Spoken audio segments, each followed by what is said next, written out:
اعوذ باللہ من الشیطان الرجیم بسم اللہ الرحمن الرحیم قل امر ربی بالقسط، کہہ دیجئے اے نبی کہ میرے رب نے تو حکم دیا ہے انصاف کا، عدل کا، توازن کا۔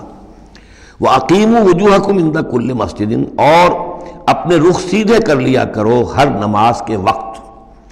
مسجد جو ہے یہ اس میں ظرف ہے، اور ظرف زمان بھی، ظرف مکان بھی۔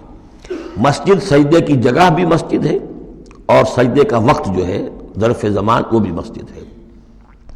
وَادْعُوهُ مُخْلِصِينَ لَهُ الدِّينَ، اور اس کو پکارا کرو، اس سے دعا کیا کرو، لیکن اس کے لیے اپنی اطاعت کو خالص کرتے ہوئے، یعنی اللہ تعالیٰ سے دعا کرنے کی ایک شرط ہے، اس کی اطاعت کو اپنے اوپر لازم کرو۔ جیسے کہ سورہ بقرہ میں ہم جہاں روزے اور رمضان کے احکام اور حکمتوں کا بیان ہوا ہے، اس میں فرمایا گیا وَإِذَا سَأَلَكَ عِبَادِي عَنِّي فَإِنِّي قَرِيبٌ أُجِيبُ دَعْوَةَ الدَّاعِ إِذَا دَعَانِ فَلْيَسْتَجِيبُوا لِي، میں تو ہر ایک پکارنے والے کی پکار سنتا ہوں، اس کی دعا کو قبول کرتا ہوں، لیکن اسے بھی چاہیے کہ میرا کہنا مانے، اور یہ کہنا ماننا جو جزوی نہیں ہوگا۔ ادخلوا فی السلم کافہ، داخل ہونا ہے تو پورے پورے ہونا ہے۔ تو فرمایا کہ مخلصین لہ الدین، اپنی اطاعت کو اس کے لیے خالص کرتے ہوئے، یعنی اس کی اطاعت کے دائرے کے اندر تو اور اطاعتیں ہو سکتی ہیں۔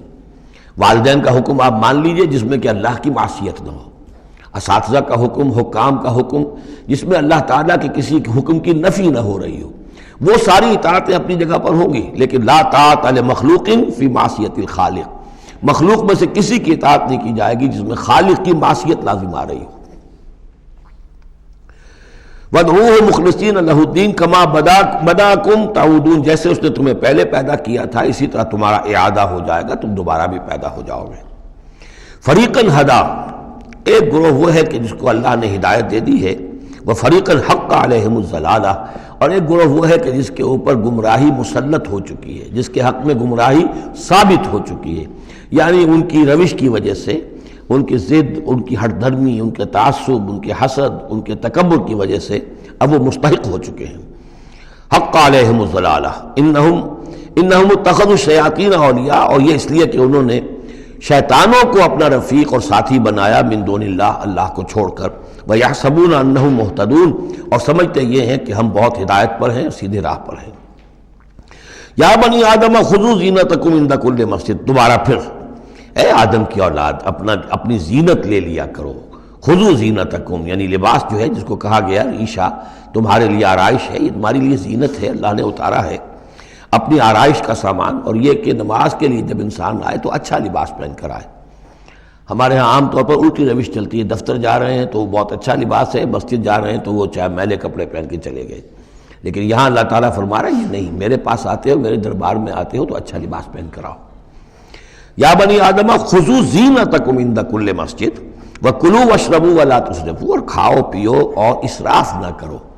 جو کچھ چیزیں ہم نے بنائی ہیں وہ بہرحال اس لیے بنائی ہیں کہ بنی آدم جو ہے ان کی خوراک کے کام آئیں، جو اچھی چیزیں ہیں۔ انہ لا يحب المسرفین، ہاں وہ اسراف کرنے والوں کو پسند نہیں کرتا، ضائع کرنا، ضرورت سے زیادہ خرچ کرنا، یہ چیزیں جو ہیں یہ اللہ تعالیٰ کو پسند نہیں ہیں۔ اب یہاں پھر اسی رہبانیت کی نفی ہو رہی ہے کہ جس میں سمجھا یہ جاتا ہے کہ اچھا کھانا پینا ہی برا ہے، کاہے کو پہنا جائے، بہت موٹا جھوٹا ہی کھانا چاہیے۔ اچھے کھانے پینے کا مطلب تو یہ کہ نفس پرستی ہو رہی ہے۔ اچھا پہننا جو ہے کیا ضروری ہے، موٹا جھوٹا پہن کے گزارا ہو جائے گا۔ اس معاملے میں سمجھ لیجئے کہ دو حالات میں صورت مختلف ہو جاتی ہے۔ اگر تو دین اللہ کا مغلوب ہے تو پہلا فرض آپ کا یہ ہے کہ اللہ کے دین کے غلبے کی جد و جہد کریں، بیشتر وقت بیشتر صلاحیتیں اس میں لگائیں۔ ظاہر بات ہے اچھا کھا ہی نہیں سکتے، اچھا پہن ہی نہیں سکتے، یہ اس کا منطقی نتیجہ ہو جائے گا۔ یہ اس لیے نہیں کہ رہبانیت کی وجہ سے نہیں کر رہے، اس وجہ سے کہ ممکن ہی نہیں۔ آپ اپنے اسی وقت کو لگائیں گے زیادہ کمائی کے لیے، محنت کریں گے دنیا کے لیے، زیادہ کمائیں گے تو اچھا کھائیں گے، اچھا پہنیں گے۔ آپ نے تو اپنا وقت جو ہے وہ لگا دیا ہے اللہ کے دین کے لیے، اگر لگائیں گے نہیں تو دین غالب کیسے ہو جائے گا؟ خود بخود تو نہیں ہوگا، آسمان سے تو نہیں ٹپک پڑے گا دین، اللہ فرشتے تو نہیں بھیجے گا دین غالب کرنے کے لیے، غالب تو آپ کو کرنا ہے۔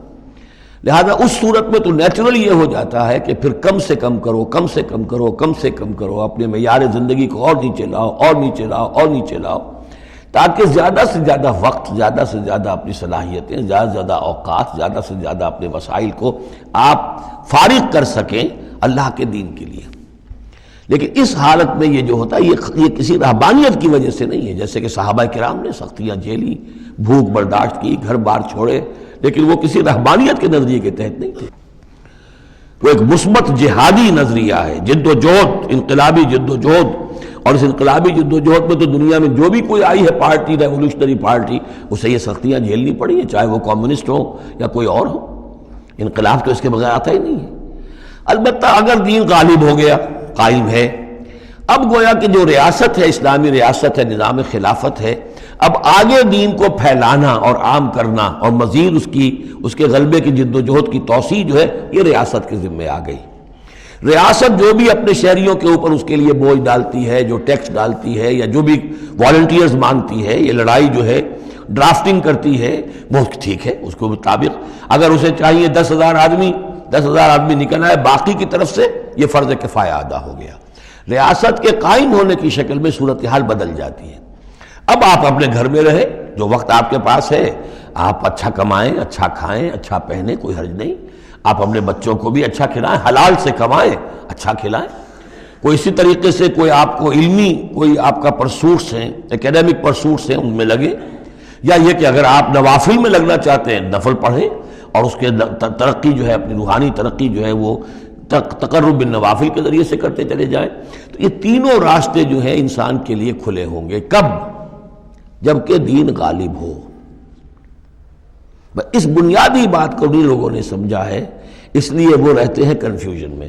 صاحب اولاد کا بھی حق ہے، صاحب بیویوں کا بھی حق ہے، اس کا بھی حق تو سب کا ہے، لیکن یہ کہ وہ جو صحابہ کرام کو یاد نہیں تھا کہ ان کے بھی حقوق ہیں، یا ان کا دین اور تھا، ہمارا دین اور ہے؟ کیا حضور کو پتہ نہیں تھا کہ میری ازواج مطہرات کے بھی دین ہے، ان کا بھی کیا بھی حق ہے؟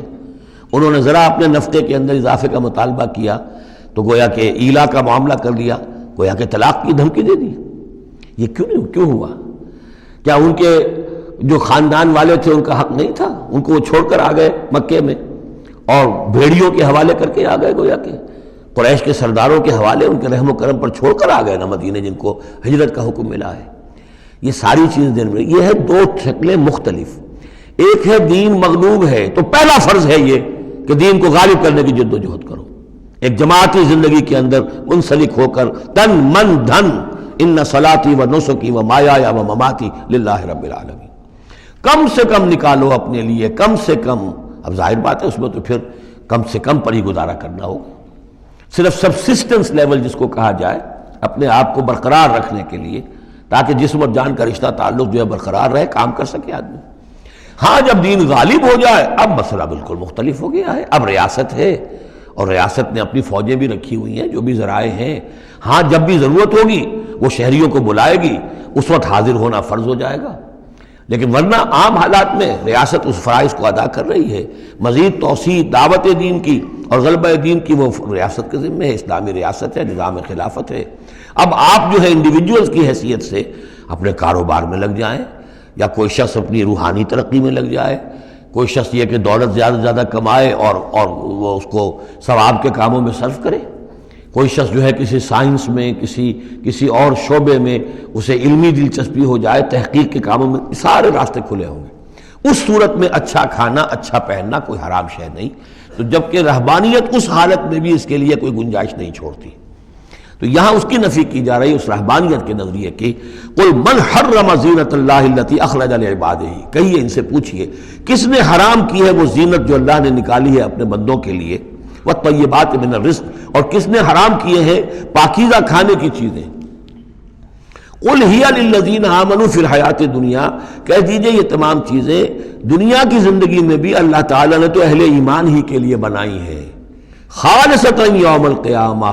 ہاں دنیا میں وہ کفار کو بھی دے رہا ہے، تم بھی کھا پی لو، برت لو یہاں پہ جو کچھ کرنا ہے، اس لیے کہ آخرت میں تمہارا کوئی حصہ نہیں ہے، البتہ آخرت میں جا کر یہ تمام اچھی چیزیں خالصتاً یوم القیامہ، قیامت کے دن تو یہ خالصتاً جو ہے اللہ کے اہل ایمان بندوں کے لیے ہو جائیں گی، پھر کافر کو کوئی شے نہیں ملے گی۔